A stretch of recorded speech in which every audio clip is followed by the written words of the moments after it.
Bonjour tout le monde, j'espère que vous allez bien. Aujourd'hui dans la vidéo, on va parler de ma blessure au biceps qui traîne depuis un certain moment.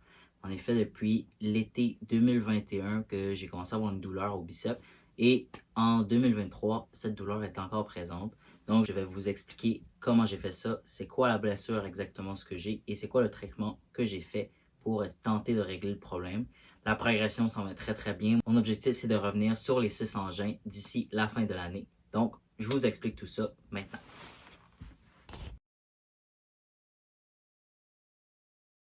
Ma blessure est une déchirure du biceps de la portion distale à l'attache du coude. Donc, c'est vraiment une déchirure du tendon, mais elle n'est pas complète. Ça veut dire que le tendon n'est pas sectionné complètement, elle est partiellement déchirée. La meilleure image que je peux vous donner, c'est comme si une corde qu'on avait attachée a commencé à s'effilocher. Donc, les différentes fibres avaient déchiré, mais que certaines encore tenaient. C'est vraiment comme une demi-corde qui tient mon biceps à place d'une corde bien complète. Donc, les douleurs que je ressens, c'est lorsque j'active mon biceps, bien sûr, pour fléchir mon coude, mais aussi dans les mouvements d'hyperextension, le biceps contrôle l'extension du coude. Donc, il va empêcher le coude de faire une hyperextension. Donc, tout ce qui est aux anneaux, une hyperextension du coude forcée pour les Maltese, c'est le biceps qui engage tout ça. Donc, vous comprendrez que les anneaux sont assez compliqués. L'autre mouvement qui me fait mal, le biceps est un supinateur du poignet. Donc, c'est lui qui va venir supiner le poignet ou contrôler la pronation extrême. Donc, vous comprendrez que la supination à la barre fixe, par exemple, peut être sensible, ainsi qu'aux arçons lorsque je vais mettre ma main en lune. La question que tout le monde me pose, comment j'ai fait ça? Il n'y a pas un événement précis où est-ce que j'ai senti mon biceps se déchirer. Il n'y a pas eu un snap dans mon biceps, il n'y a rien eu de cela. C'est vraiment à la suite d'événements, à la suite de plusieurs entraînements, de plusieurs compétitions, que j'ai commencé à ressentir une douleur. La première fois que je l'ai ressenti, ça a été en Slovénie, en Coupe du Monde en 2021. J'ai commencé à avoir mal un peu au niveau du biceps, au niveau du coude. Ma physio m'a traité le plus qu'elle pouvait, mais on enchaînait Slovénie et Turquie à Mersin. Donc, mon état s'aggravait puisque je devais faire les compétitions aux anneaux. En revenant de ces deux compétitions-là, j'ai pris un petit peu de pause avant les championnats du monde à Kita-Kyushu en 2021. Mais assez rapidement, j'ai dû reprendre le rythme de travail, le rythme de compétition. Donc, j'ai recommencé à faire des anneaux. C'était vraiment là que j'avais une douleur. À Kita-Kyushu, on connaît maintenant les résultats. J'ai fait le meilleur résultat all-around, les meilleurs résultats aux anneaux, le meilleur résultat au saut. Mais tout ça m'a mené à faire 3 journées de suite une routine aux anneaux, ce qui était l'engin qui me faisait le plus mal. Donc, de jour en jour, mon état de biceps s'aggravait et on peut voir qu'à la dernière journée, j'étais tapé de tout bord, tout côté avec du tape beige pour pas que ça paraisse. Mais j'avais vraiment un support au niveau du tape et on voyait qu'avec même la physio, les traitements, mon état s'aggravait, j'étais de moins en moins fort, j'avais plus de douleur et j'étais de moins en moins confortable avec mon biceps. Et après les championnats du monde de Kita-Kyushu au Japon, et je prends un petit moment de pause. Je me prends le mois de novembre au complet pour me reposer, pour reposer mon biceps, pensant que j'ai une tendinite du tendon du biceps. Ce qui était le plus logique, j'avais tous les symptômes de tout ça, j'avais encore mon tendon 100% présent, donc on ne soupçonnait pas la déchirure. Je reviens à l'entraînement en début décembre et je recommence à m'entraîner. Et assez rapidement, je fais 5 engins, sauf les anneaux. Les anneaux sont encore trop sensibles. Toutefois, lors de ma progression sur les 5 engins de janvier au mois de mai, je recommence à avoir mal à mon biceps. Je recommence à avoir mal à la barre fixe, surtout à la barre parallèle. Ça a commencé avec les suspensions. J'ai dû arrêter la barre fixe parce qu'il y avait trop de tension dans mon biceps lorsque je faisais de la suspension. Et par la suite, tout ce qui était mouvement d'élan vers l'avant au bord parallèle, balancer à l'avant, étirait trop mon biceps. Donc, ça me faisait vraiment une douleur sensible au bord parallèle que j'ai dû arrêter. Par la suite, les arçons sont venus aussi m'empêcher parce qu'il y avait un étirement vers l'avant lorsque j'avais porté mes bras vraiment vers l'arrière. Donc, j'ai dû arrêter les arçons. Donc, un après l'autre, j'ai commencé à faire que 2 engins. Ça a été le sol et le saut. Par la suite, au niveau du sol et du saut, l'activation de mes bras pour faire des vrilles dans les airs était vraiment douloureux. Donc, j'ai dû arrêter de faire du sol, j'ai dû arrêter de faire du saut. C'est ce qui a mené à mon arrêt au mois de juin et de mai-juin, juste avant les nationaux.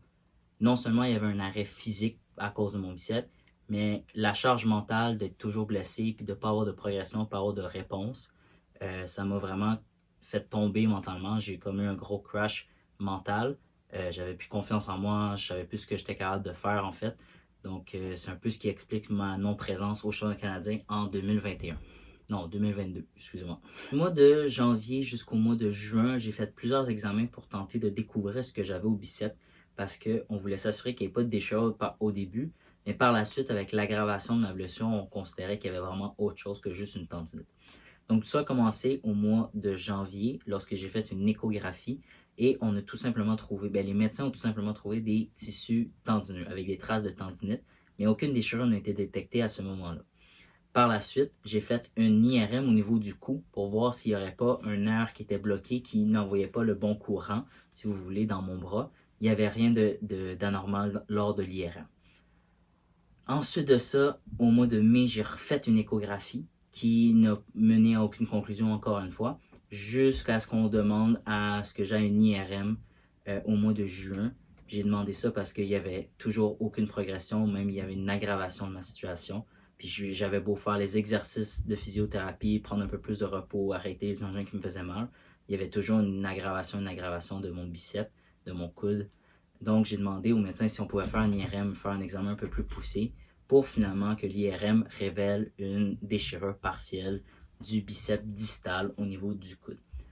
C'était frustrant. C'était vraiment frustrant parce que je sentais qu'on faisait du surplace alors que je savais qu'il y avait une dégradation au niveau de ma blessure. Je savais qu'il y avait quelque chose de pas correct, de blessé, de déchiré ou de peu importe dans mon biceps, puis les résultats ne venaient tout simplement pas pour le confirmer.